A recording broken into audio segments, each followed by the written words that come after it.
కాకినాడలో ప్రభుత్వ general hospital భవనాలను కూల్చి పబ్లిక్ ప్రైవేట్ పార్ట్నర్షిప్ మోడల్లో పునర్నిర్మించేందుకు 500 కోట్లు సమీకరించే ప్రయత్నాలు జరుగుతున్నాయి.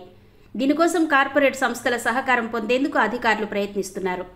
ఇప్పటికే జవహర్లాల్ నెహ్రూ టెక్నాలజికల్ యూనివర్సిటీ కాకినాడ ఆసుపత్రి భవనాలను నిపుణులు పరిశీలించారు.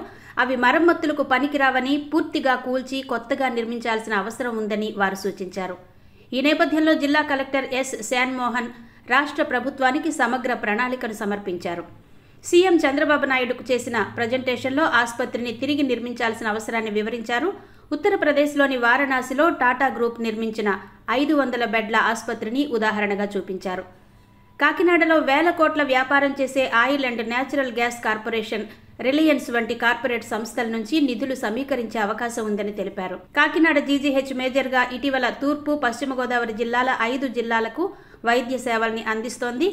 ఏలూరు ప్రభుత్వ ఆసుపత్రి మెడికల్ కాలేజీగా అభివృద్ధి చెందుతున్నప్పటికీ నిపుణులైన డాక్టర్లు ఇక్కడ సేవలు అందిస్తుండటంతో ఇంకా చాలా మంది రోగులు కాకినాడ జీజీహెచ్ వైపు మొగ్గు చూపుతున్నారు.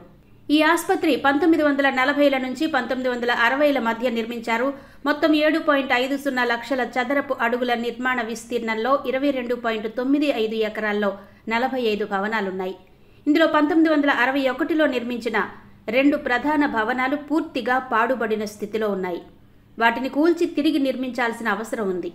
ఇప్పుడు అందుబాటులో ఖాళీ భూమి లేనందున పాత భవనాలే కూల్చి అదే స్థలంలో కొత్త భవనాలు నిర్మించడం ఒక్కటే పరిష్కార మార్గమని కలెక్టర్ శాన్మోహన్ తెలిపారు. కాకినాడ జీజీహెచ్ సూపరింటెండెంట్ తెలిపిన వివరాల ప్రకారం ప్రతిరోజు దాదాపు 1800 మంది అవుట్ పేషెంట్స్కు సేవలందుతున్నాయి. 1200 పడకలు ఉన్నప్పటికీ ఇన్ పేషెంట్ రోగుల సంఖ్య 1600కు పైగానే ఉంది.